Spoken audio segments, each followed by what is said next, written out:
Hello बच्चों, स्वागत है आपका अपनी classes exam study with you में। बच्चों हम लोग जो है कक्षा 12वीं का आपकी जो एग्ज़ाम भी आ रही है, ठीक है, उसके लिए जो है पॉलिटिकल साइंस की काफ़ी इंपॉर्टेंट या मोस्ट इम्पॉर्टेंट मैं कह सकता हूँ, ठीक है, काफ़ी ज़्यादा महत्वपूर्ण जो है very very very most important IMP जो क्वेश्चन है उनको डिस्कस कर रहे हैं, ठीक है। तो अगर आप लोग चैनल पर नए हैं तो प्लीज़ आप लोग चैनल को सब्सक्राइब जरूर कर लीजिएगा और साथ ही साथ बेल आइकन को प्रेस करना ना भूलिएगा, ठीक है। तो आज का हमारा पहला क्वेश्चन होने वाला है पॉलिटिकल साइंस का कि आसियान विजन 2020 के 3 उद्देश्य लिखिए। तो आसियान विजन 2020 के 3 उद्देश्य क्या थे? तो देखिए, वैश्विक समुदाय में आसियान की अपनी विशिष्ट क्षेत्रीय पहचान बनाना, मतलब जितने भी विश्व स्तर के प्रदेश हैं उन सभी के बीच में आसियान जो है संगठन जो है वो यह चाहता था कि उसकी एक अलग पहचान बने, एक विशिष्ट पहचान उसकी बने। सेकेंड पॉइंट बोल रहा है संयुक्त राष्ट्र संघ के एक वैकल्पिक शक्ति केंद्र के रूप में सुरक्षा, आर्थिक तथा सामाजिक व सांस्कृतिक समुदाय माध्यमों से क्षेत्रीय हितों की सुरक्षा करना, मतलब प्रत्येक माध्यम से जो सदस्य देश है उनकी सुरक्षा करना, उनका विकास करना। थर्ड पॉइंट क्या बोल रहा है कि आसियान शैली द्वारा दक्षिण पूर्वी एशिया के सभी देशों के आपसी विवादों का सर्वमान्य समाधान करना, आर्थिक मदद, निवेश, श्रम इत्यादि में मुक्त व्यापार क्षेत्र बनाते हुए क्षेत्रीय शब्दों में अमेरिकी वर्चस्व को भी प्रभावी रूप से कम करना। मतलब आसियान ये चाहता था कि एशिया के जितने भी देश हैं वह सभी मिलकर अपने व्यापारिक संबंधों को विस्तृत करें, आपसी संबंधों को विकसित करें, ठीक है, खुले जो है स्वतंत्र व्यापार की नीति को अपनाएं, ठीक है, जिससे क्या होगा, निवेश होगा, श्रम बढ़ेगा, ठीक है, आर्थिक व्यवस्था में सुधार आएगा प्रत्येक देश की। अब प्रत्येक देश कौन से जो आसियान के सदस्य देश हैं ये उनके लिए नीति अपनाई गई थी, जिसके आगे क्या है कि अमेरिका का वर्चस्व जो था वो कम लगेगा जिससे कि, ठीक है। अगला क्वेश्चन देखते हैं। अगला क्वेश्चन क्या बोल रहा है, क्वेश्चन नंबर 8 वाला कि चीन की अर्थव्यवस्था के उत्थान के 3 कारण लिखिए, ठीक है। कौन कौन से ऐसे कारण हैं जिसके कारण चीन की अर्थव्यवस्था का उत्थान हुआ? तो पहला क्या है, चीनी नेता माओ के नेतृत्व में फिनी क्रांति हुई, जिसमें देश की अर्थव्यवस्था को बढ़ाए दुनिया से पृथक रखा गया, मतलब बाहर की दुनिया से जो है वो देश की अर्थव्यवस्था को अलग रखा गया, किसकी? चीन की, ठीक है। अन्य शब्दों में कह सकते हैं कि चीन ने विकास, अपने लोगों का विकास तथा देश के बाहर आयात निर्यात की प्रतिबंधित किया, ठीक है। मतलब चीन ने क्या किया था कि बाहर से जो आने वाली वस्तु है उसको हम लोग बंद कर देंगे और बाहर भेजना हम उसको बंद कर देंगे, ठीक है। जिससे जो वस्तु उत्पादित होगी वो घर में घरेलू उपयोग में उपयोग आएगी, ठीक है।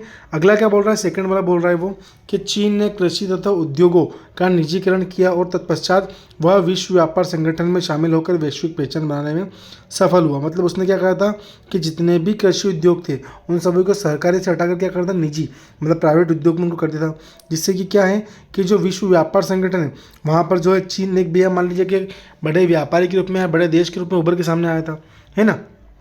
फिर अगला थर्ड वाला पॉइंट क्या बोल रहा है, देखिए ध्यान दीजिएगा। थर्ड पॉइंट वो कह रहा है कि चीन ने खुले द्वार की नीति का अनुसरण किया, मतलब विश्व का कोई भी देश आकर उसके यहाँ व्यापार व्यवसाय कर सकता है। इस नीति का भी किसने पालन किया था? तो इस नीति का पालन किया था चीन ने, ठीक है। कि अभिप्राय था कि संसार का कोई भी देश चीन में अपनी व्यापारिक गतिविधियाँ कर सकता है, अर्थात वह अपने निवेश कर सकता है, मतलब जो चाहे वो वहाँ पे जाकर अपना निवेश स्थापित कर सकता है। अगला क्वेश्चन है, क्वेश्चन नंबर 9 क्या बोल रहा है कि पाकिस्तान के लोकतंत्रीकरण में कौन कौन सी कठिनाइयाँ हैं?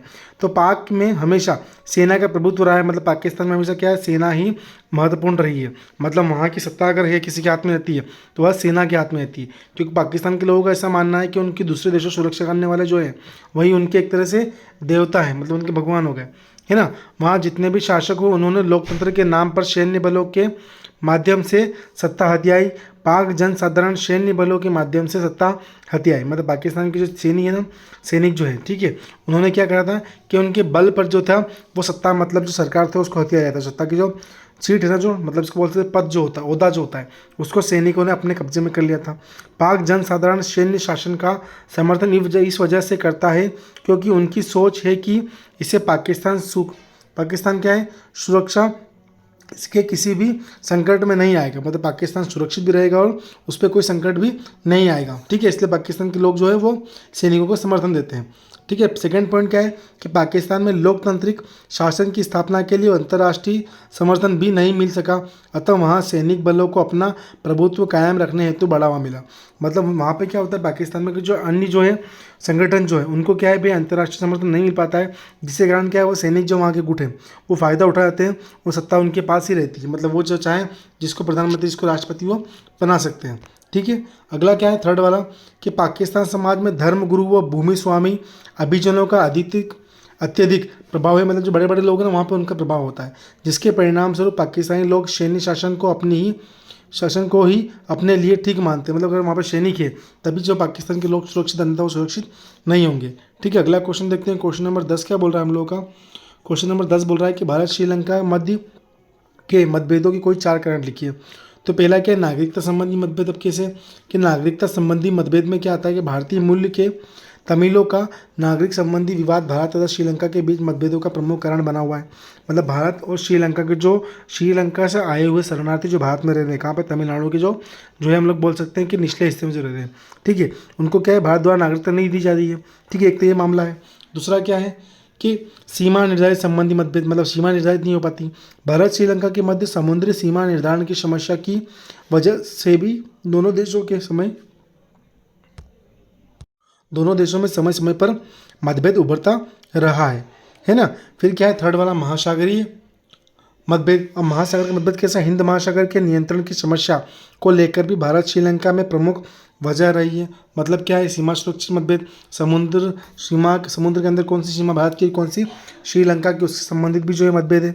ठीक है। फिर चौथा क्या है टापू संबंधी मतभेद। अब टापू संबंधी मतभेद कैसे कि भारत श्रीलंका के मध्य कच्छ टीबू क्या है कि भारत और श्रीलंका के बीच में जो है वो कच्छ टापू पड़ता है का मसला भी परस्पर मतभेद की प्रमुख वजह बनी रही है। ठीक है। अगला और very very most important question है आप लोगों का क्वेश्चन नंबर 11। ठीक है, बिल्कुल भी मिस मत करना, क्लास को पूरी देखना, सारे इंपॉर्टेंट क्वेश्चन छाट के लेके आया हूँ। महाकाली संधि को समझाते हुए भारत के लिए नेपाल का राजनीतिक महत्व बताइए। महाकाली संधि 6 फरवरी 1996 को तत्कालीन भारत एवं नेपाल के प्रधानमंत्रियों के मध्य हुई। इस समझौते द्वारा 2000 मेगावाट शक्ति के पंचमेश्वर हाइड्रो इलेक्ट्रिक प्रोजेक्ट को 8 वर्षों की समयावधि में बनाने और सहारा एवं तनकपुर जल भंडार को विकसित करने पर सहमति हुई थी। ठीक है, मतलब किसके बीच में हुई थी महाकाली संधि, तो भारत और नेपाल के बीच में। किसके लिए हुई थी, तो कई जो बोल रहे हैं कि भैया कई हज़ार मेगावाट बिजली उत्पादन करने के लिए इसकी भी संधि को हस्तांतरित किया गया था। ठीक है। पंचमेश्वर प्रोजेक्ट पर भारत एवं नेपाल द्वारा संयुक्त तथा एक समान 20,000 करोड़ का व्यय प्रस्तावित किया गया। संधि के अनुसार नेपाल की मानसून में 1,000 क्यूसेक जल तथा शेष मानसून में 300 क्यूसेक जल टनकपुर से देना तथा निरंतर 70 मिलियन किलोवाट विद्युत आपूर्ति निःशुल्क देना शामिल था। ठीक है, मतलब कहीं ना कहीं दोनों के जो है भैया वो पैसों से अगर स्थापित किया गया, दोनों देशों की मुद्रा द्वारा स्थापित किया गया था वो। ठीक है, इन्वेस्ट किया गया दोनों देशों द्वारा मिलकर, तो वहाँ से जो भी प्राप्त होने वाला था वो निःशुल्क होगा दोनों देशों के लिए। ठीक है। फिर क्या बोल रहा है वो सुनो कि टनकपुर से देना तथा निरंतर 70 मिलियन किलोवाट विद्युत आपूर्ति निःशुल्क देना सम्मिलित थी। उक्त संधि में भारत नेपाल द्वारा महाकाली नदी आयोग की स्थापना करने का भी फैसला लिया गया था। ठीक है, अगला क्वेश्चन देखते हैं। अगला क्वेश्चन क्या बोल रहा है हम लोग का, very very most important question number 12 कि सार्क संगठन के उद्देश्य लिखिए। अब सार्क संगठन के प्रमुख उद्देश्य कौन कौन से, तो सार्क संगठन का प्रमुख उद्देश्य दक्षिण एशियाई लोगों के कल्याण को बढ़ावा देते हुए अनेक जीवन स्तर को सुधारना।